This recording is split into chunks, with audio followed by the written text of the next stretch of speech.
please rise for our national anthem.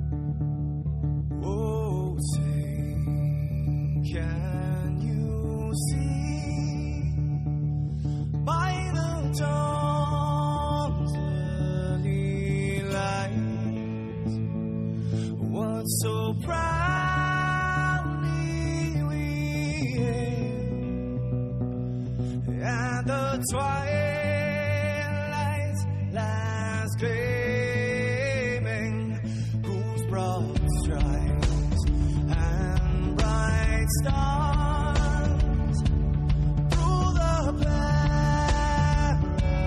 perilous fight, oh, the ramparts we watched were so gallantly streaming, and the rockets red glare, the bombs bursting in air, gave proof through the night that our flag was still there. Oh, traitors that star-spangled banner, yeah, wave for the land under the fray, and the home of the brave.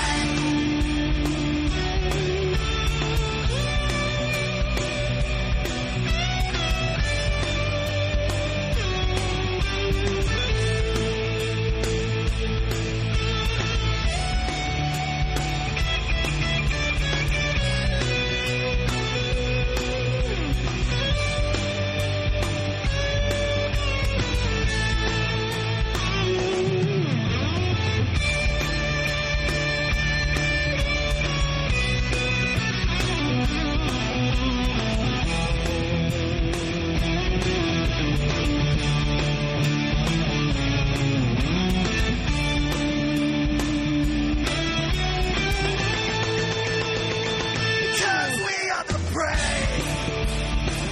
Yes, we are the brave. We'll fight till in the name of the brave. We are the U.S. of A.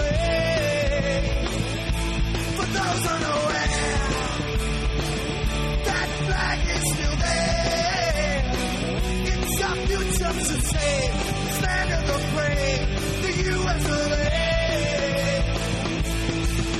Oh, traitors that star-spangled banner, yeah, wave for the land of the free,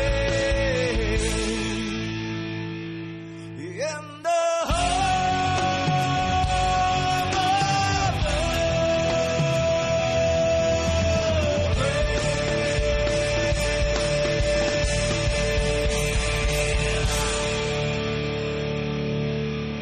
Well, thank you for taking a moment to indulge us in a little bit of musical patriotism.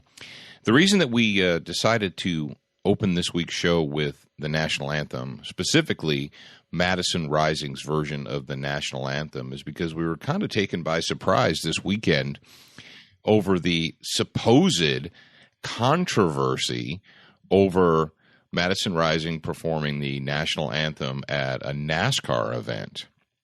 I have to admit to you folks that I really don't see the problem. Maybe I'm ignorant, maybe I'm blind, maybe I'm jaded, but I don't see the problem with the way the national anthem was performed there by Madison Rising. They certainly didn't make fun of it, or they certainly didn't make light of it. It's the exact opposite. But the fact is there are some people on the internet having little kittens, and for different reasons. You've got people who are traditionalists who have attacked it because it's not the exact same way that they're used to hearing it. And then you have your progressives who I don't believe you have your progressives, and they're taking this opportunity to dog Madison Rising for being patriotic and supporting the Second Amendment and being pro-America and pro-United States. And of course, if you're a progressive, that's a bad thing. And we wanted you judge it for yourself, like it or don't like it. Madison Rising, as you know, is the official rock and roll band of Student of the Gun. We use a lot of their music in our television programs and of course on the radio as well. The opening music for Student of the Gun is from Madison Rising. Now, Jared's over there on the other side of. I was admonished recently that when I say the board, that I need to elaborate. He's not on the other side of a 2x4. He's on the other side of the table, on the other side, working on a monitor, and he's got all the little audio settings and so forth. And so we call that in the audio production world the board. Now, Jared, are you still with me on the other side of the board over there? I am still with you. I got a tear running down my cheek right now from the national anthem that was just played. But for some reason, every time I hear the national anthem, I have this overwhelming sense of patriotism run through my body. I don't really know why. Oh, because you're one of those far right wing wackos that is not with it apparently. Reading some of the comments, there apparently there's a writer for Pravda, and for those of you that don't know, Pravda is also spelled Uniform Sierra Alpha Tango Oscar Delta Alpha Yankee. But Timothy Burke, who apparently he wrote the original smear piece about the national anthem, about Madison Rising's version, and then all these internet turds jumped on, started piling on about it was the worst thing they ever heard, and it was a joke, and that somehow. And it even got to the point where they were accused of being like white power and racist. I'm like, are you kidding me? So being a rock and roll band and playing the national anthem is the same thing as being a white power racist? Come on, folks. Let's get your heads out of your collective rectums out there. And we're not going to dwell on that too much longer, but we do believe in the United States as it was founded. I guess you could call us constitutionalists, and we believe that if the sooner that we get back to following the original doctrine, the original founding principles, the better off we will be as a nation. But thank you for joining us for this week on Student of the Gun Radio. Now, we've got a lot to talk about this week, and we want to thank our good friends Keltec Firearms of Cocoa, Florida, and we want to thank our friends Crossbreed Holsters of Republic, Missouri, for sponsoring the show and for sponsoring this segment. Now, every week, we always do an Excess Sights Good Guy of the Week. There's always a Good Guy of the Week question, and we'd like to lead off segment number 1 of the week with that question. And Jared's going to tell us who our Good Guy of the Week is and what was their question. Now, before I tell you who that is, you kind of caught me off guard there. But I'm going to put a link on studentofthegun.com to go and watch the welcoming of the World War II vets here in Biloxi. We went and we did some video production, and we used the Madison Rising. Which one did we use? We used the national anthem. Yeah. Well, I started it with something else. But Rally anyway, the Youth and yeah, all of the music that's in there is Madison Rising, and I'm going to put a link to that above the sign up form on studentofthegun.com. So you should go watch that. But let me get into the student of the week here.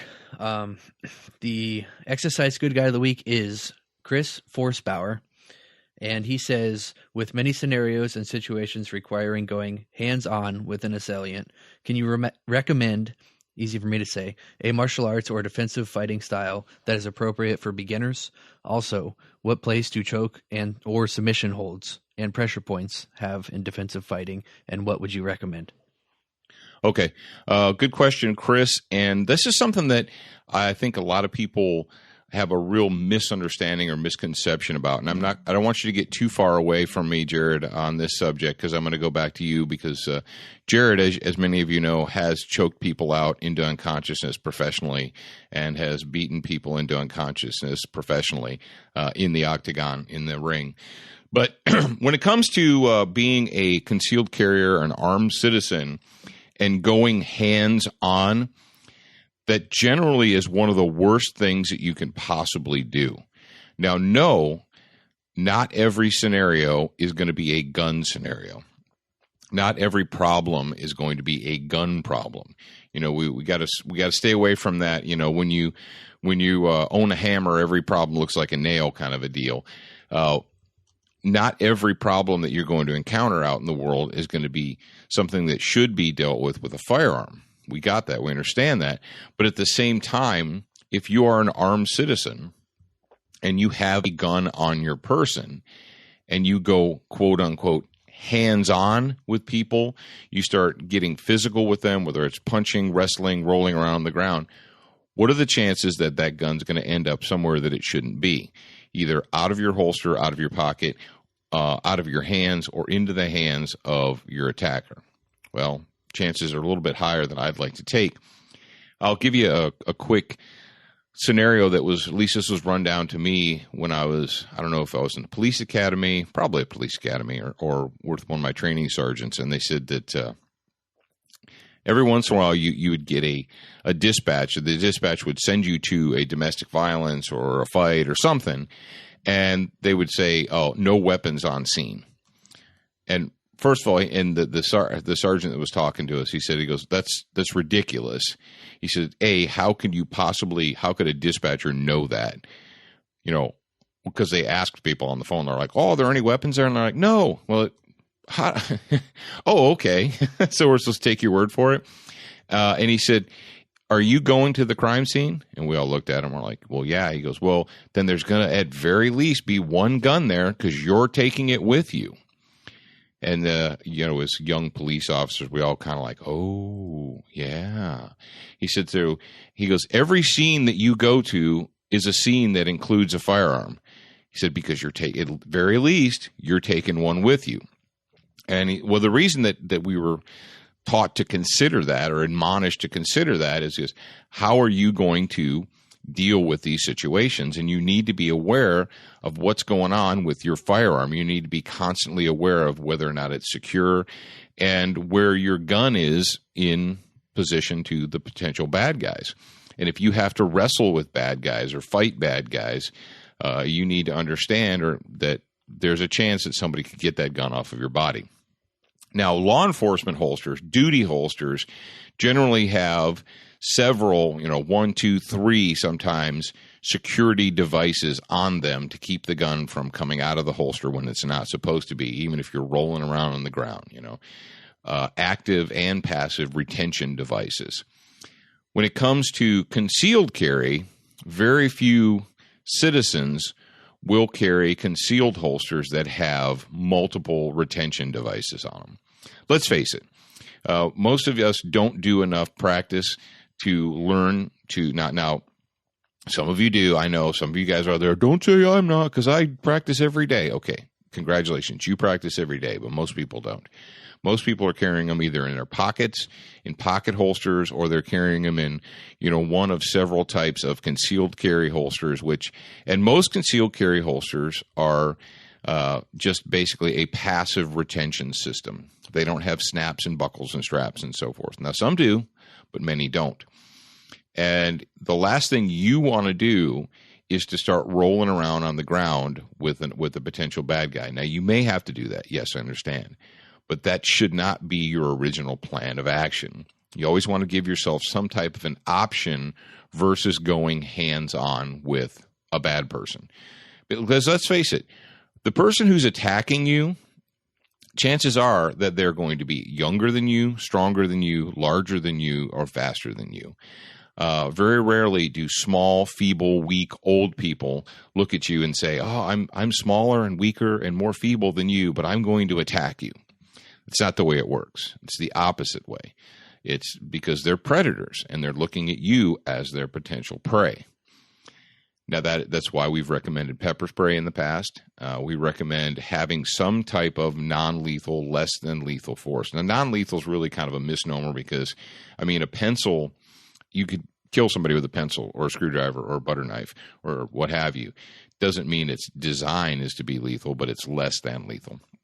Now, pepper spray is a good way to bridge the gap bridge the gap between empty hands and a firearm. You don't want to gap the bridge? I don't want to gap that bridge. Speaking of gapping bridges, They gapped a whole bridge in 12 hours here in Biloxi. Yes, they did. They did. They had to remove an overpass, shut down an interstate highway. Within 12 hours, they had the entire overpass removed. So go team there. But now, as far as chokeholds and submissions and so forth, if you are a dedicated martial artist, this may be viable to you. But let me tell you what, a lot of folks think that they can go to one of these 4-hour, seminars. They go to one 4-hour seminar and they think that 4 years later that what they practice in that single 4-hour seminar is going to be there. No. Pressure points are a non-starter. Pressure points are not for active fighting. They're for pressure points were taught to police officers when you have passive resistors, the people that won't get up out of the chair, the people that put their hands underneath their belly and lay on the ground, and when you're trying to arrest them, you can't get their hands for handcuffing. That's what pressure points are for. Pressure points are not for people that are trying to punch you in the face or kick you or stomp you into the ground. But Jared, I'm going to turn the microphone over to Jared real quick. Jared has a lot of experience. He won't tell you, but he is a brown belt in Shingatai Jiu-Jitsu. He's done not Krav Maga. Give us your resume there, Jared. I was wrestling from kindergarten up till 10th grade or something. And then I picked up Shingatai Jiu-Jitsu. I did judo, sambo. That's what I was looking for. I was looking for sambo. I've done pretty much everything except for Krav Maga, really. But what I would recommend is it's a hard recommendation because there's so many gyms nowadays that say that they'll teach you self-defense and training to fight in a sports environment. A sportsmanship environment is completely different. You don't want to train to fight in the cage where there's rules and everything and then rely on that for self-defense. Sure, some of it will transfer over, but let's be realistic. If you're in the street and you get attacked, you don't want to, fall to your back and say, "Hey, come to my guard." Yeah, you're in the Walmart parking lot, and the last place I want to be is on my back in a Walmart parking lot. Now, yeah, you might end up there, but I don't want to go there deliberately. I don't want to let someone drag me around. It's like the Hoist Gracie. Everyone's like, "Oh man!" And if you guys remember the original UFC 1 and Hoist Gracie and the old school and all these law enforcement, I found it kind of weird because all these law enforcement officers were flocking to the Gracie Jiu-Jitsu school, and they're like, "Yeah, but look what he did. He defeated this guy. Yada yada yada." I'm like, dude, if you tried to do what Hoist Gracie did in a parking lot, you'd end up unconscious or brain dead. You can't allow a bad guy to drag you across a parking lot, put your head up into the curbs and the parking bumpers while you're trying to choke him out from the bottom. That's just not a good place to be. But there are good schools that you can go to. Now, keep in mind, it's going to take a long time and a lot of dedication for you to master these things. Is it worth your time and effort? Maybe yes, maybe no.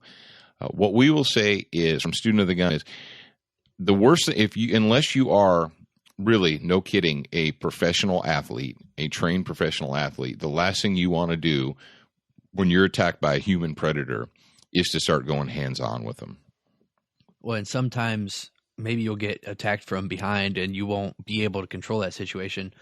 But think about punching a brick wall. That's basically, if you punch somebody in the face with no gloves on, you might as well punch a brick wall because you're going to break your hand. And I guess what I would recommend from a martial artist standpoint is take a kickboxing class and then train yourself, teach yourself to use force multipliers, pins, flashlights, stuff like that, because you can have that in your hand and you throw a punch, but you hit them with a flashlight instead of your fist. And that's problem solved. Okay, Chris, thanks for giving us the opportunity to discuss that. And remember, Jared's going to tell you real quick. He's going to remind you, if you want to be the Excess Sites Good Guy of the Week and we pick your question to read on the air, what do you need to do? You need to email me your information, which is your address, your phone number, your shirt size, and your email, obviously. But Chris actually emailed me that question because he was having problems with the forums. So Zeke, if you're listening, get on that. Yeah, Zeke, get on that. Okay. In addition to the forums, another good place to go to post questions is the Student of the Gun mobile app. Every week, people are jumping on. Since we've only been doing it for 2 weeks, 3 weeks, maybe since we announced it publicly. But the mobile app is out there. It's available. If you have an iPhone or an iPad, you go to your iTunes store and you can download it for free there. And if you have an Android, some type of an Android phone, you can go to the Google Play Store and just type in Student of the Gun in the Google Play Store, and it'll bring up the app. The app is free, and the reason that it is free is because it is sponsored by our good friends at Century Arms. And if you want to check out the products that Century Arms has available, you can go to the app and just click on the little icon there. It takes you directly to their website. So don't forget about the Student of the Gun mobile app. And I need your help. If you can hear my voice right now, I need your help.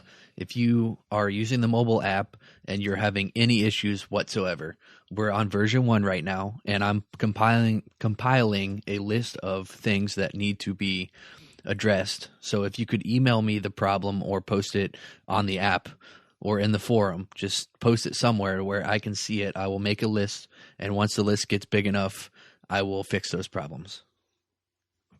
Yes, I know that a couple of you said, "Oh, I tried to do it on my iPad, it wouldn't work. I tried to do this, and it wouldn't." And we understand that. We are in version 1.0, so It's actually, it was designed for the iPhone 5, so I don't know. I don't have an iPhone, so I don't really know what the difference between the iPhone 4 and the 5 is. I have no idea.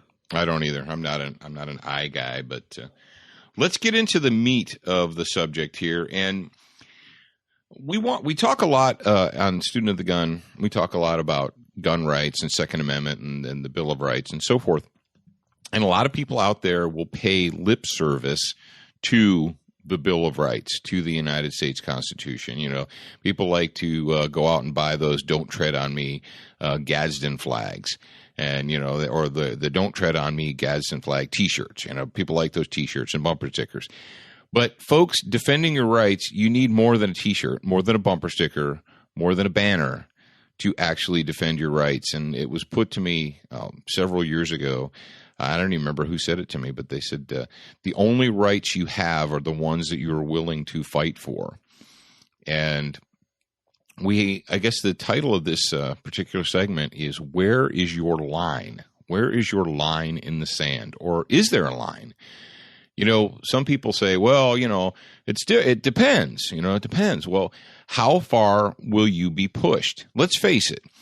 If you are a student of history, if you pay attention to what's going on in the United States of America and in the world, what you'll see is over the past 80 years or so, we've had an incremental loss of civil rights, of rights of the citizen over the decades. And people who think, well, that one day you're going to wake up and the federal government they're going to come out and they're going to say, we've decided today that all guns are illegal and we're sending out troops to collect them. You know, a lot of these survivalist prepper type people, they imagine that scenario, that they're going to announce one morning, this is it. We've changed our minds. The Constitution is now null and void, and we're going to come get everything you have. And they're preparing themselves for that day. Well, that's a fantasy. It's not going to happen. It never has. In the history of mankind, never does the dictator come out on day one or in the morning and say, I'm suspending everything. You know, all the laws up to this point have been suspended. Even Adolf Hitler took an incremental step program. You know, look at communist Russia. Look at any dictatorial society, any society that was run by a tyrant or a totalitarian regime. They didn't come out that day and say, you know, hey, we've decided to suspend all of your rights. It happens over a period of time. And in the United States, since the 30s, we've been giving up a little here and a little there and a little more and a little more and a little more. And we continuously give up these small amounts. I really have to believe that if my great-grandfather, my great-grandfathers, if they were alive today, would be shocked at the amount of, freedoms that we have allowed ourselves to just give up in the interest of being reasonable or civilized or what have you. And that's, and you say, well, what's your point? My point is this, is there any line that you will not cross, or do we just keep moving the line, over and over and over again? Back in the 80s when Muammar Gaddafi, he did his infamous line in the sand, so to speak. And he said, do not cross this line. If you cross this line, he came out, had his famous speech. You young puppies don't remember this, but where he called it the line of death. And he drew an imaginary line out into the Mediterranean Sea.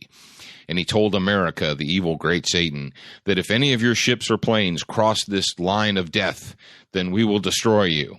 And so we, being America, and saying, well, no, you can't just do that. You just can't draw a line 200 yards or 200 miles out into the Mediterranean Sea and say we can't go there. So we crossed it. And he's like, okay, well, you cross that one, but I have a new line of death, and I have a new line of death. And eventually it just became kind of a joke. Well, you as a citizen have to ask yourself, and I can't answer this question for you, where is your line, or is there one? And you say, oh, no, we do. I have a Gadsden flag T-shirt and a bumper sticker on the back of my car, and it says, from my cold dead hands, and yada, yada. Okay. Let's go ahead and consider Connecticut for a little bit. The state of Connecticut, they basically had an emergency session of the House and Senate, and they pushed through legislation to turn thousands, if not 10,000s, if not potentially 100,000 people, citizens, into de facto felons overnight. And where are those people? Did we not see people lined up for days before the deadline to register their guns and magazines? And people are like, whoa, no, you don't understand, Paul. We believe that there are thousands of people in Connecticut that refused to register them. Okay. All right, cool. But I saw the lines. You saw the lines. We've all seen the pictures. Why was there one person in line to register their gun, to register their magazines? Why was there even one? And do you think the people in the line, if you asked them, do you think that this law is unconstitutional as an abridgment of your rights and freedoms? They said, well, yeah, but it's the law. Okay. So if we pass a law, even though you believe it is unconstitutional and illegal, you're going to obey it anyway. So what if we pass a law tomorrow? And I'll give you a good one. What if, how many of you preppers out there, how many of you doomsday people, how many of you people who think that, we might have an economic collapse, how many of you out there have been buying gold? I know there's a lot of you, because the gold retailers, the gold resellers have been making, millions upon billions even over the last 4, 5, 6 years selling and trading gold. I mean, let's face it, the price of gold was like at an all-time high last year, like historically. Well, you're like, yeah, because that's prudent, because, gold is real. It's not like paper money that's just, artificial. Gold is something tangible that you can put your hands on, and silver and so forth. Okay, well, for those of you who are not students of history and those of you who went to public school in the last 20 years, let me remind you of something. At one time in the United States of America, it was illegal to own or possess gold. And I know you kids out there, you're like, whoa, what are you talking about? What are you talking about, Paul? You're off your meds? No, I'm on my meds here. On April 5th, 1933, Franklin Delano Roosevelt, the hero of the Democrat Party, issued Executive Order 6102 requiring all gold coins, gold bullion, and gold certificates be delivered to the United States government. That's right. With an executive order, Franklin Delano Roosevelt declared that you, as a citizen, could no longer own or possess gold coins, bullion, or gold certificates, and that you, by law, had to take those to a Federal Reserve Bank, turn them into the government, and you would be given paper money in replacement for them. And you're like, whoa, whoa, whoa, whoa. Well, first of all, a lot of you older folks, or those of you who are, astute and actually got a good education when you were growing up, you understand that. And what I want to say to you today, as I sit in front of this carbon steel microphone, is if your ancestors, your grandparents and great-grandparents, who actually still back at that time had more civil liberties and freedoms than you do today, they weren't as hard of tax slaves as we are today. If they acquiesced and turned in their gold, what would happen today? Oh, that would never happen. Why? Tell me. Look me in the eye. Tell me why that would never happen today. FDR declared that we were in a state of emergency, that the nation was in a state of emergency, and because of that state of emergency, that it was required of him to tell the citizens, that they could no longer own gold. What would you do tomorrow morning if the current occupant of the White House walked out and said, based upon the current situation of our economy, blah, blah, blah, blah, blah, we are in a state of economic emergency, and I'm hereby ordering all citizens to turn in all of their gold coins, gold bullion, silver coins, silver bullion, platinum coins, platinum bullion, to the Federal Reserve Bank, and you will be issued paper money in that same amount. We will tell you how much it's worth, and we will issue you paper money. You are no longer allowed to own gold or silver or what have you. And you say, oh, come on, conspiracy guy. Folks, it's not a conspiracy if it's already happened. And it did happen. And your great-grandparents let it happen. There was, I hate to break your hearts, but there was no Civil War in 1933.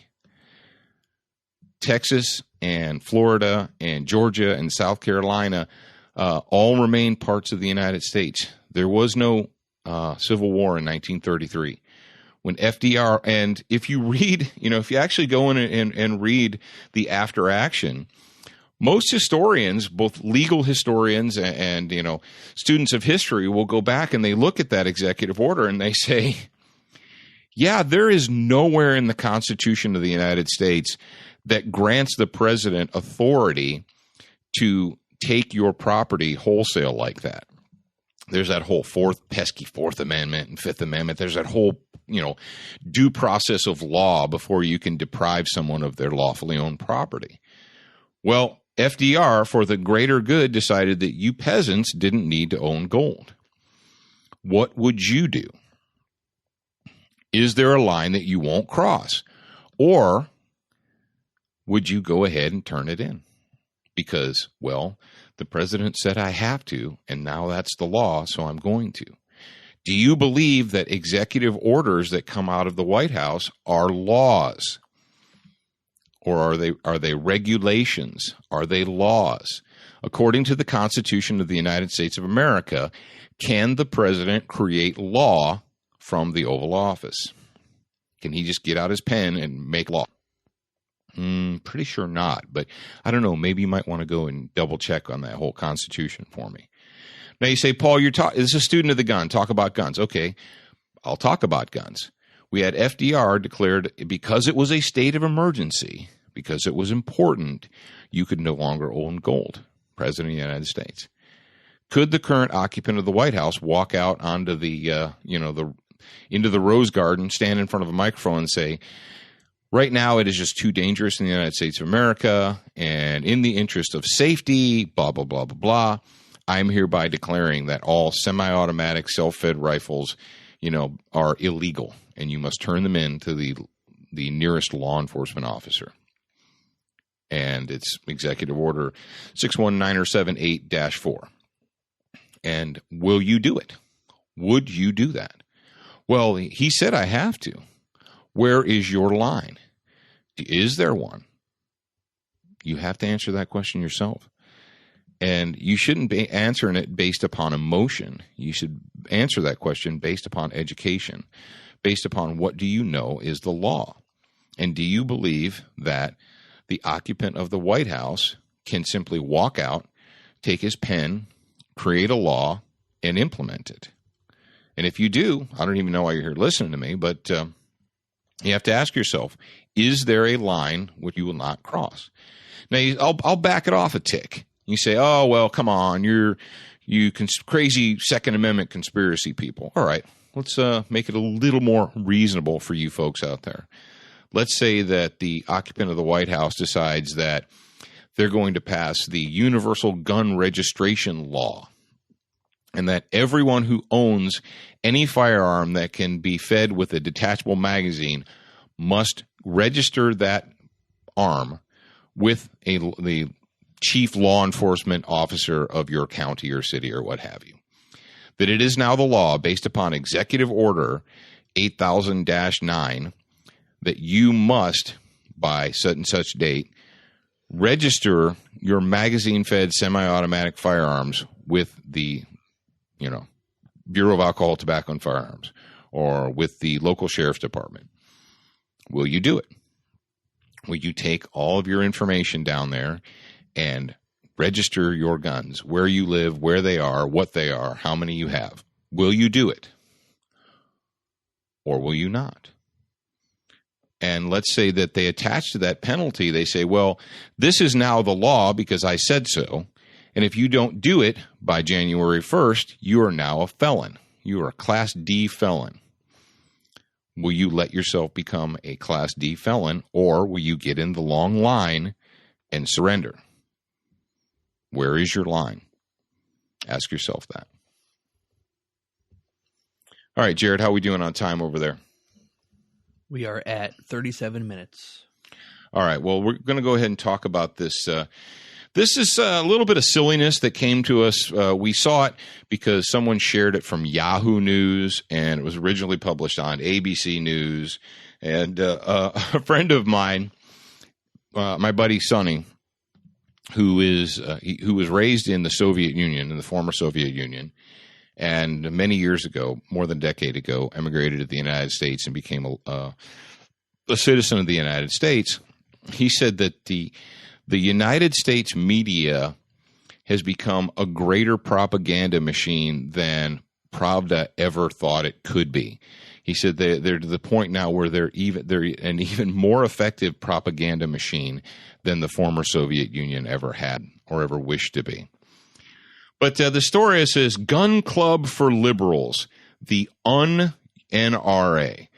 And essentially it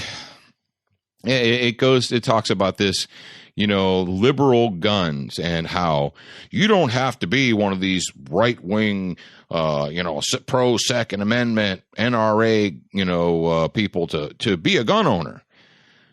Folks, here's what I'm going to talk to you about. Guns are just tools. That's all they are.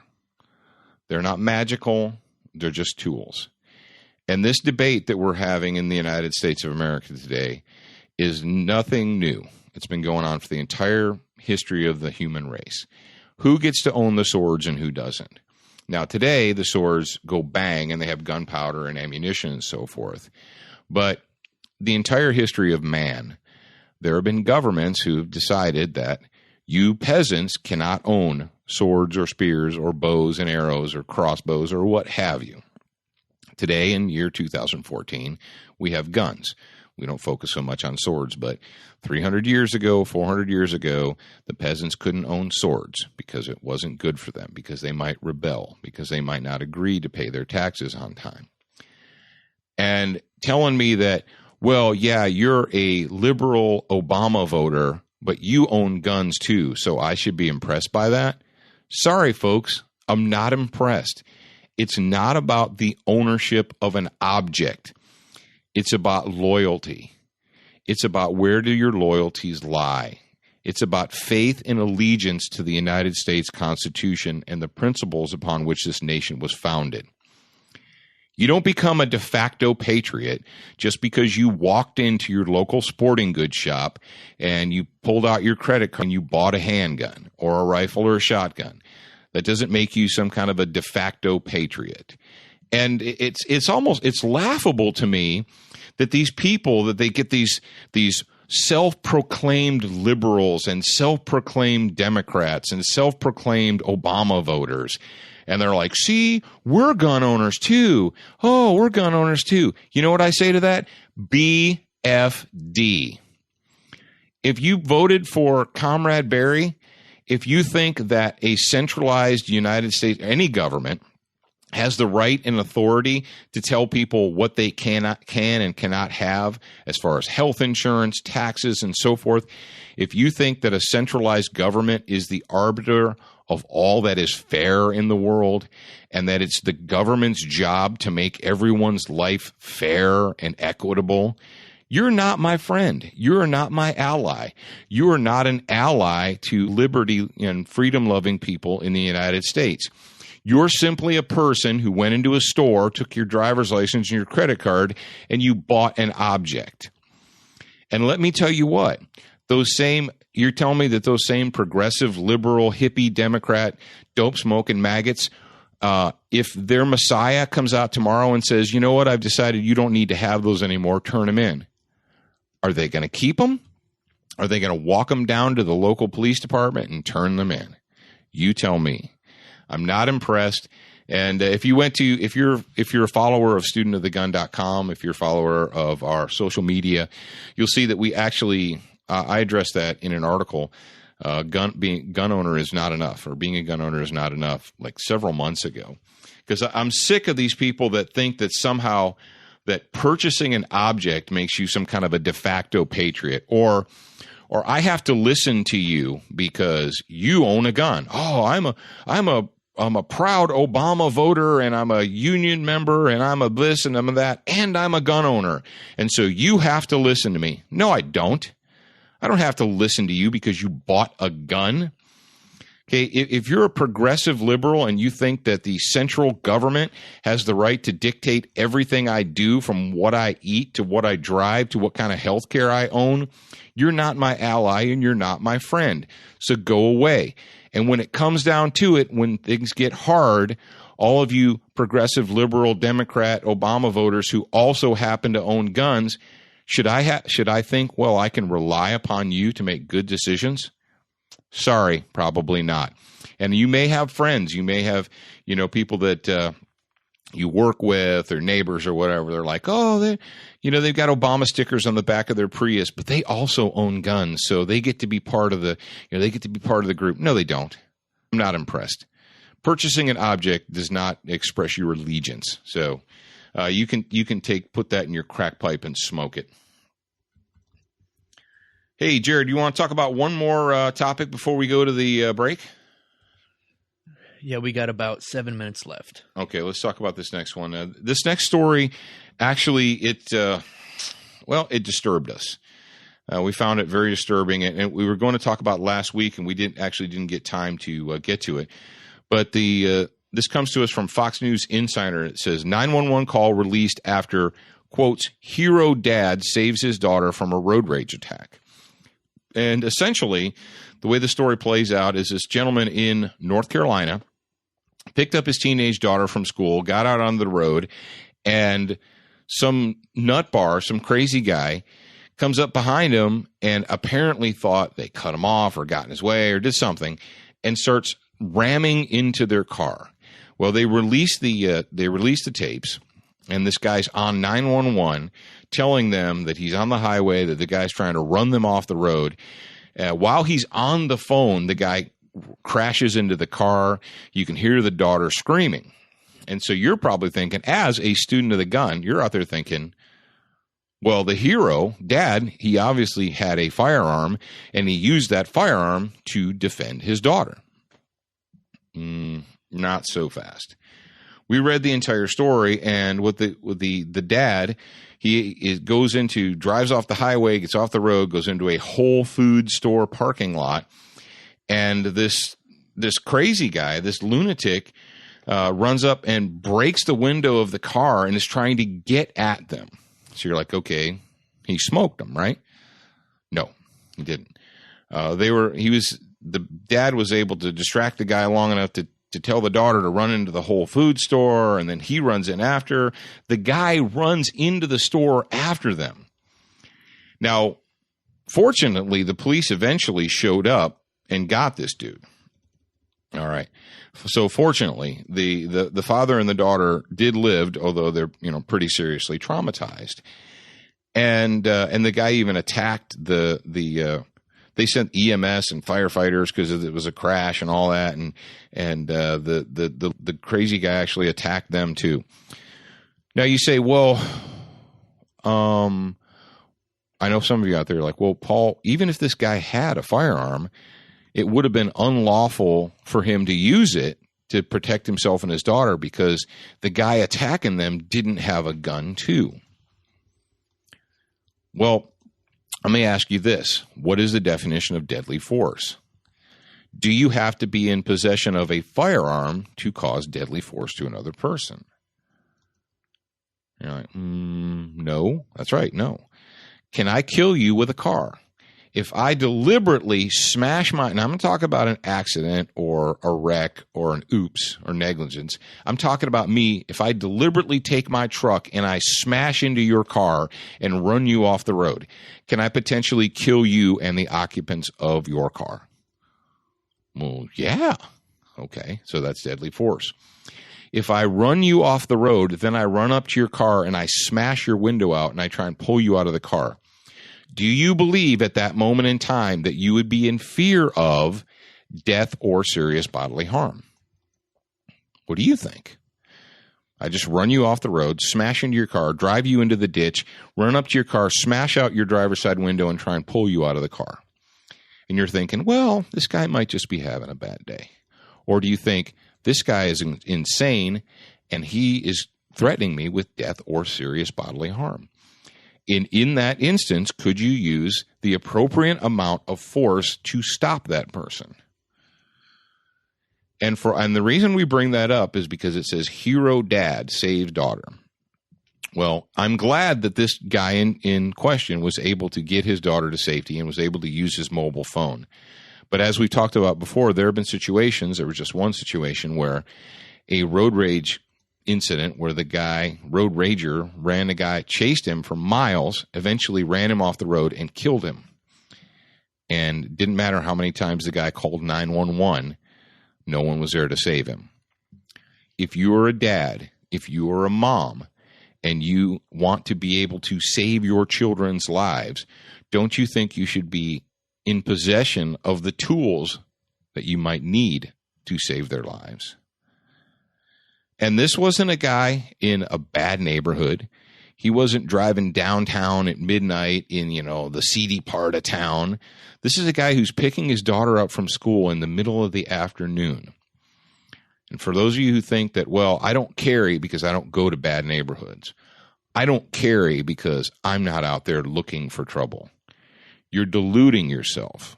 Trouble may be looking for you, and you just might not know it. It's not about what you think. It's not about how you behave. It's about how other people are behaving. So I want you to guys, consider that for a moment. Go team. This guy actually, well, not really a go team. He was lucky. This guy in question here, he was really lucky that the lunatic who ran him off the road and was smashing into his car didn't have a gun. Because if the bad guy would have had a gun in this situation, it would have ended up much, much differently. So if you're a mom, if you're a dad, and you want to be able to protect your family, you might consider having the tools and the training that you need to protect them at all times and not rely upon luck. Now, folks, that's going to bring us to the end or the bottom of the first segment of Student of the Gun Radio this week. Thanks for joining us. We really appreciate you guys being out there. And thank you to our sponsors, Colt Firearms, and we want to appreciate Colt, or give our appreciation to Colt for being on board and sponsoring us. Now, we're going to come back. When we come back to the second part, we're going to talk about a case where a mom was able to fight off home invaders with a cheap gun. That's right. For all of you firearms snobs out there who think that cheap guns are worthless, we're going to talk about that. We've got some, hey, don't fret, because we do have slave state news for you. We've got some slave state news for you and a vagination report, and that's coming right up. So, Steve, hey, come right back, and we'll talk to you soon.